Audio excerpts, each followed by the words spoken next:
जितनी भी युवा हैं इस वीडियो को जितना हो सकता है अपने दोस्तों को ज़रूर शेयर करना महाराज, क्योंकि बड़ा इम्पोर्टेंट है। जब आप इस वीडियो को शेयर करोगे तो आप ये मान लो उपकार करोगे, किसी के जीवन में प्रकाश लाने का काम करोगे। क्योंकि हम चाहते हैं हर वो बंदा जो आरडीजी का दीवाना है, जो आरडीजी से प्रेम करता है, जो आर्मी धर्मगुरु पद पर जाना चाहता है, उसके लिए हमारी वीडियो बड़े ही बहुमूल्य है। तो इसलिए जितना हो सकता है इस वीडियो को शेयर करें। आज हम बात करेंगे साक्षात्कार की। बहुत सारे बंदे बोल रहे हैं गुरुजी हम साक्षात्कार की तैयारी कैसे करें, अगर हमें क्या क्या पढ़ना होगा, हमें कैसे अपने आप को तैयार करना होगा, आज हम घर पे बैठे तो आज हम क्या करें। बहुत सारे बंदों के ऐसे प्रश्न, ध्यान रखना है वीडियो सभी के लिए बड़ा इंपॉर्टेंट है। जितने भी धर्म के बंदे हैं मैं सभी से कहना चाहता हूँ, देखो भैया आपको अपने धर्म की जानकारी बहुत अच्छे से होगी, इस बात को मैं भी मानता हूँ और वो लोग भी मानते हैं। चाहते हो कि हमारे अनुकूल आपका इंटरव्यू हो, ऐसा नहीं होता है हमारे।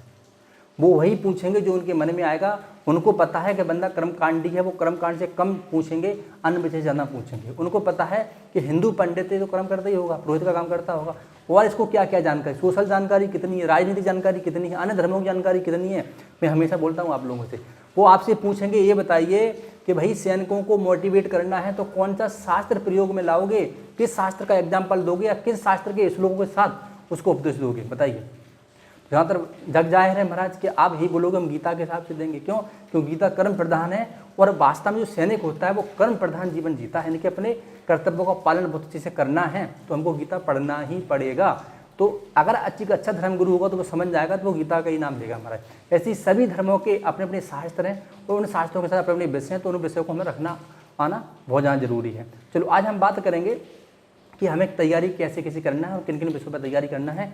मैं क्या बोल रहा हूँ कि शास्त्रों की जानकारी सबको अपनी होती है, लेकिन अन्य और क्या क्या हमारी मजबूती होना चाहिए। आज आप घर पे बैठो तो आपको किसी से पर काम करना है। देखो हिंदू धर्म की अगर मैं बात करूँ तो हिंदू धर्म के जितने भी बंदे हैं कर्म कांड के अलावा अपने ग्रंथों का अच्छी तरह से वाचन करें, उनकी जानकारी लें। प्रत्येक ग्रंथ के लगभग एक आधे श्लोक तो आपको आने ही चाहिए। वो आपसे पूछ सकते हैं कि भैया श्रीमद् भागवत, वो आपसे पूछ सकते हैं श्रीमद् भागवत पुराण का कोई श्लोक सुना दीजिए हमको, वो आपसे पूछ सकते हैं। वो आपसे पूछ सकते हैं गरुड़ पुराण का कोई हमको श्लोक सुना दीजिए, वो पूछ सकते हैं गरुड़ पुराण में मोक्ष को दूसरे शब्दों में क्या बोलते हैं और दूसरा नाम इसका क्या है। वो आपसे बहुत सारे प्रश्न पूछ सकते हैं।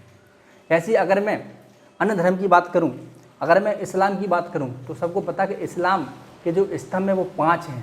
तो पाँचों स्तंभ यानी कि नमाज है, कलमा है, मक्का मदीना है, ज़कात है, बहुत सारे ऐसे इनके जो 5 आधार हैं धर्म के, वो उनसे प्रश्न पूछेंगे। तो आपको उन पर प्रॉपर तैयारी करना है। अगर आप बाइबल हदीस पढ़ के जाओगे उससे काम नहीं चलेगा, ध्यान रखना। आपकी भी कर्मकांड है, उनको भी आपको तैयार करना होगा। अगर मैं अन्य धर्म की और बात करूं, अगर मैं गुरु ग्रंथ साहिब की बात करूं, यानी कि मैं सिख धर्म की बात करूं, तो कितनी बाड़ियाँ हैं, कितनी की बाड़ी गुरु ग्रंथ साहिब में दी है, लगभग वो जानकारी आपको उसकी होना चाहिए महाराज। बहुत सारे जैसे हिंदू धर्म में महाराज संध्या वंदन होती है, सुबह ब्रह्म मुहूर्त में हमारा एक अलग ही अनुष्ठान होता है।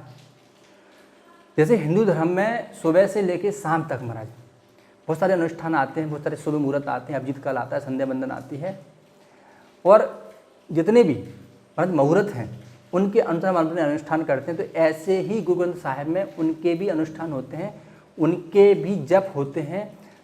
जैसे आपके जप होते हैं, आपकी वंदना होती है, आपकी संध्या वंदन होती है, तो उनके भी होते हैं महाराज। ऐसे ही अगर हम लोग बात करेंगे बाइबल की, बाइबल में जितने भी सिद्धांत हैं उन पर हमें चर्चा करना। जैसे हम इस्लाम की बात कर रहे थे कि हदीस और कुरान में कितने विषय हैं और हदीस और कुरान का मतलब क्या है, दोनों के विषय क्या क्या हैं, और दोनों में अगर हम अंतर देखेंगे तो अंतर क्या क्या है, कितने इसमें आयतें हैं, तो उस पर हमें फोकस करना है इस्लाम धर्म वाले व्यक्ति के लिए। ऐसे ही अगर हम बात करेंगे बाइबल की, तो बाइबल में जितने सिद्धांत है उसकी प्रॉपर जानकारी आपको होना बहुत ज़्यादा आवश्यक है।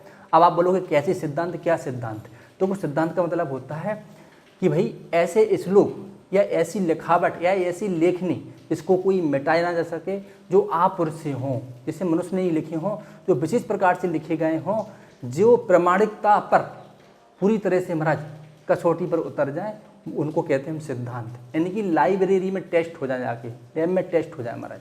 अच्छा हम हिंदू धर्म में देख लेते हैं रामचरितमानस। तो रामचरितमानस का कोई भी दोहा सोटा उठा लो महाराज, उसमें मात्राएं, छंद सब कुछ देख लेना प्रॉपर तरीके से हैं। अब बताइए तुलसीदास जी कौन सी यूनिवर्सिटी गए थे, वो तो सीधी भगवान की उन पर कृपा थी, उनको दृष्टि प्राप्त थी, इससे उन्होंने जो दिख रहा था वो लिख रहे थे। तो ऐसी सभी धर्मों के व्यक्ति से मैं कहना चाहता हूँ अपने अपने धर्मों के सिद्धांत जरूर पढ़ लेना। इस बार साक्षात्कार में जो जोर दिया गया था, मैं पिछली बार भी बोला था, मैं फिर से बोल रहा हूँ, इस बार उन्होंने प्रमाणिकता पर ज़्यादा जोर दिया है। उन्होंने अगर आपसे कोई श्लोक पूछ लिया तो उन्होंने ये भी पूछा कि ये श्लोक का संबंध कहाँ से है।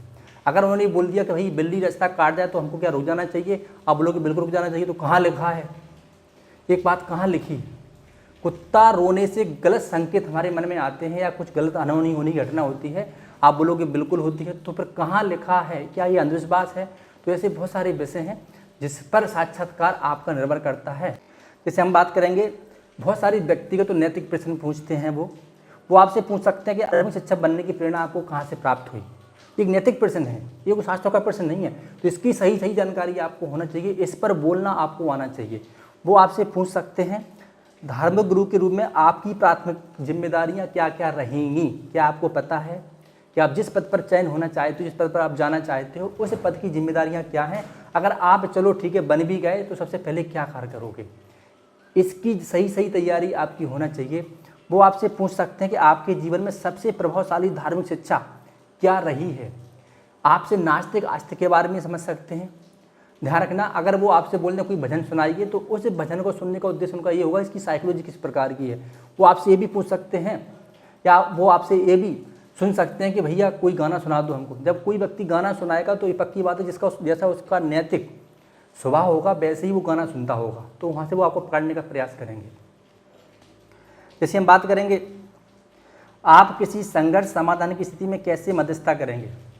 आप मान लो कोई दो सैनिक लड़ गए, झगड़ गए, उनका निपटारा कैसे करोगे, उनके बीच संघर्ष चल रहा है, उस संघर्ष के बीच मध्यस्थता कैसे करोगे, उस संघर्ष को कैसे सुलझाओगे। तो बहुत सारे ऐसे प्रश्न हैं जो आप पर निर्भर करते हैं, आपकी नैतिकता पर निर्भर करते हैं कि आप उनको कैसे सही तरीके से रख पाते हो, तैयारी कर पाते हो।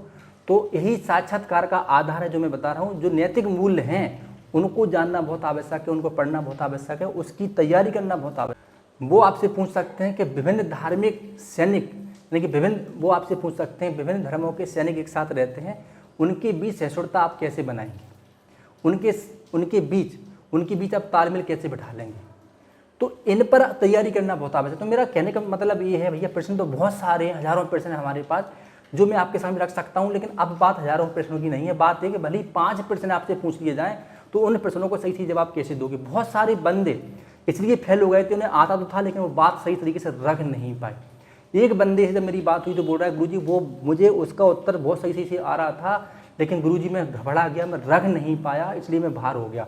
मैं साक्षात्कार पर इसलिए वीडियो बना रहा हूँ महाराज, क्योंकि मुझे बड़ा दुख होता है जब बंदा वहाँ तक पहुँच जाता है फिर बंदा वो बाहर हो जाता है। मैं नहीं चाहता, इतनी अच्छी पोस्ट है, 1 लाख सैलरी है, इतना सम्मान है, इतना सब कुछ है और आप बाहर हो जाओ। तो मैं चाहता हूं कि आप सही साक्षात्कार की तैयारी करें, क्योंकि फिजिकल आपका हो ही जाएगा, मेडिकल आपका हो ही जाएगा लगभग। मुझे पूर्ण विश्वास है। समय बहुत ज़्यादा दे रहे हैं, ठीक है, पिछली बार 8 मिनट दिया था, अरे चलो 7.5 मिनट दे देंगे। MP के बंदों से फिर से कहना चाहता हूँ आपका समय वो लोग कम देंगे, आप तैयारी अपनी थोड़ा तेज़ रखें, ठीक है। सभी स्टेटों को उन्होंने टाइम पिछली बार बहुत अच्छा दिया था, तो सभी को मौका मिलेगा लगभग वहाँ तक पहुँचने का। और सबसे अच्छी बात है कि इस बार बंदे बहुत कम हैं, तो कॉम्पिटिशन भी बहुत कम है। तो इसलिए मैं कहना चाहता हूँ कि जितने बंदे अच्छी तैयारी करना चाहते हैं बुंदेलखंड अकेडमी से जुड़ें और हमारे माध्यम से तैयारी करके जाएं। बुंदेलखंड अकेडमी का ठप्पा जब आप पे लगेगा तो गारंटी होती है भर्ती होने की, क्योंकि हम डेली आपको पढ़ाते हैं कुछ ना कुछ। वर्ष खत्म हो जाए तब भी हम रिसाइकिल में पढ़ाते रहते हैं। तो ये वीडियो आपको कैसा लगा आप लोग कमेंट जरूर करना। ऐसे कितने प्रश्नों का जवाब दे सकते थे आप लोग कमेंट जरूर करना। जो मैंने पूछा है क्या उनके जवाब आपको आते थे, आप लोग कमेंट जरूर करना। जितना हो सकता है इस वीडियो को अपने मित्रों के साथ महाराज जरूर शेयर करें, उनके पास पहुंचा। मैं फिर से बोल रहा हूँ, वीडियो शेयर करने का मतलब है आप किसी पर उपकार कर रहे हो। एक अनभिज्ञ व्यक्ति पर, जैसे जिसके अंदर अज्ञानता है, RDCU की जानकारी नहीं है, लेकिन उसने फार्म भरा है, डिग्रियाँ बहुत अच्छी हैं, तो उसको चेतना मिल जाएगी, हिम्मत मिल जाएगी, साहस मिल जाएगा। हमारा ये महाराज उद्देश्य होता है वीडियो शेयर करने का। जय हिंद, वंदे मातरम।